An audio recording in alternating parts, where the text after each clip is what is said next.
პოლიტიკურ და ექსპერტულ წრეებში დილიდან განხილვის თემაა ტრამპ თაუერის მშენებლობა. არსებული ინფორმაციით შენობა იპოდრომის მიმდებარედ განთავსდება და მოიცავს ლუქს რეზიდენციებს, მაღალი კლასის სავაჭრო ობიექტებსა და რესტორნებს.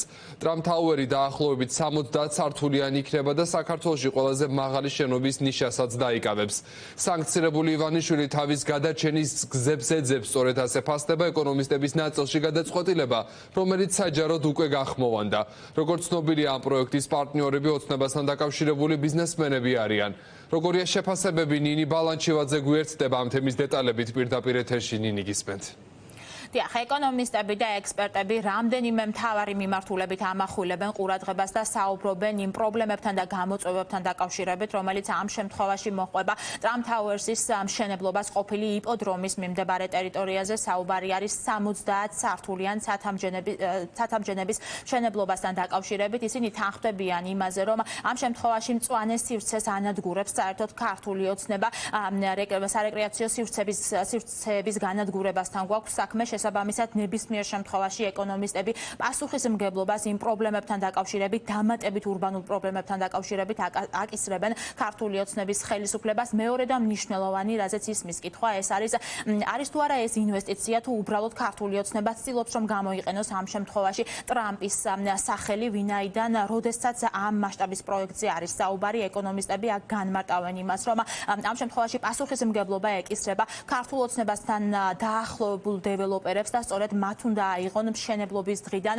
დასრულებამდე ამ მშენებლობასთან და ცათამბჯენებთან დაკავშირებით, ამ პროექტთან დაკავშირებით პასუხისმგებლობა და სწორედ ეს დეველოპერები ბრენდის გამოყენების საფასურს წინასწარ ეუხდიან ტრამპის ორგანიზაციას. შესაბამისად, ეკონომისტები აქ განმარტავენ, რომ ეს ყველაფერი გაგებული არ უნდა იყოს ისე, რომ თითქოს ტრამპის ორგანიზაცია დებს ამ პროექტში ფულს საქართველოში და მესამე და მნიშვნელოვანი, ეს არის პოლიტიკური ასპექტი. ისინი თანხმდებიან იმაზე, რომ ბიძინა ივანიშვილის გუნდმა თითქმის 2 წლის განმავლობაში ვერ შეძლო ურთიერთობების გადატვირთვა ამერიკის შეერთებულ შტატებთან, არცაც წასულა გადაწყვეტილება სტრატეგიული პარტნიორობის შეწყვეტასთან დაკავშირებით, არც სანქციების პოლიტიკასთან დაკავშირებით და როგორღაც ახლა ისინი ამბობენ, რომ ქართული ოცნება წარმოაჩენს და პროპაგანდა იმუშავებს იმაზე, რომ თითქოს ეს ეკონომიკური პროექტი შემდგომ უკვე პოლიტიკურ გადაწყვეტილებებში ითარგმნება.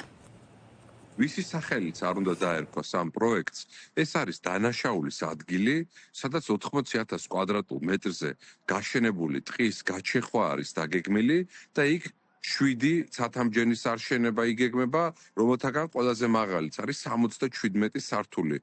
ამიტომ ჯერ გასარკვევი არის, ინვესტიცია არის თუ არა ეს, ან უბრალოდ ტრამპის სახელს ყიდულობენ თუ არა ეს დეველოპერები და ამასაც რომ დავანებოთ თავი, ვისიც არ უნდა იყოს ეს პროექტი, ვისიც სახელიც არ უნდა დაერქვას აი ამ დანაშაულს, რასაც ქვია იპოდრომის განადგურება და იქ არსებული ტყის გაჩეხვა და ცათამბჯენების მშენებლობა, ეს არ ცვლის რეალობას. სანქციებისგან თავის დაღწევის უბადრუკი მცდელობა, სხვა ვერაფერს ვერ უწოდებ ამ ამბავს, ვინაიდან სწორედ ივანიშვილმა დაასამარა ტრამპ თაუერის მშენებლობა ბათუმში, რომელსაც პირადად საკუთარი ხელით ჩაუყარა საფუძველი დონალდ ტრამპმა მიხეილ სააკაშვილთან ერთად.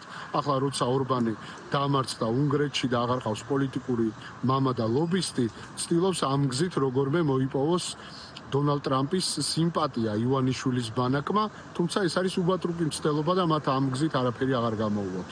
აშკარად ეს ტრამპ თაუერის პროექტს აქვს ეს ასპექტი, რომ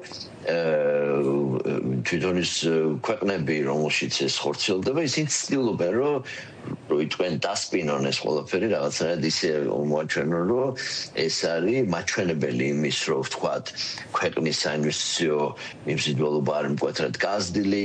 ამ კონკრეტულ სიტუაციაში საქართველოს მთავრობის და ქართული ოცნების სიტუაციაში ამას კიდევ ერთი დამატებითი ასპექტი აქვს, ხო, იმიტომ რომ ამდენი ხანია ივანიშვილი ფაქტობრივად თავის მომხრეებს აჭმევს ამ რაღაც იმას მითებს იმის შესახებ, რომ ამერიკელებთან და ტრამპთან დაალაგების პროცესშია. ჩვენ გვახსოვს თავის დროზე რა იყო ბიძინა ივანიშვილის პოზიცია, როდესაც მსგავსი პროექტი უნდა აშენებულიყო ბათუმში, მაშინ ტრიუკი უწოდა დონალდ ტრამპის ამ გადაწყვეტილებას ბიძინა ივანიშვილმა. ახლა კი საინტერესო არის და ეს პროექტი შემდგომ უკვე ვეღარ განხორციელდა, 2017 წელს გავიგეთ ამასთან დაკავშირებით საბოლოო გადაწყვეტილება. ახლა კი საინტერესო არის ნამდვილად რა იქნება ბიძინა ივანიშვილის გუნდის პოზიცია, ახლა რას ფიქრობს თავად ქართული ოცნების საპატიო თავმჯდომარე და რას ემსახურება საერთოდ ამ პროექტთან დაკავშირებით. დაკავშირებით ამ პროექტის დაანონსება ჩვენ უკვე მოვისმინეთ ეკონომისტების და ექსპერტების შეფასება ამასთან დაკავშირებით, რომ ბიძინა ივანიშვილი როგორღაც ცდილობს, რომ სანქციების პოლიტიკას თავი აარიდოს და მე მაყურებელს შევახსენებ იმას, რომ ამერიკულმა გამოცემამ გაავრცელა სწორედ ეს ინფორმაცია და Trump Towers თბილისის პარტნიორი კომპანიები არიან ქართულ ოცნებასთან დაახლოებული ბიზნესმენები, მათ შორის ეს არის არქი ბლოქსი და ბიოგრაფი.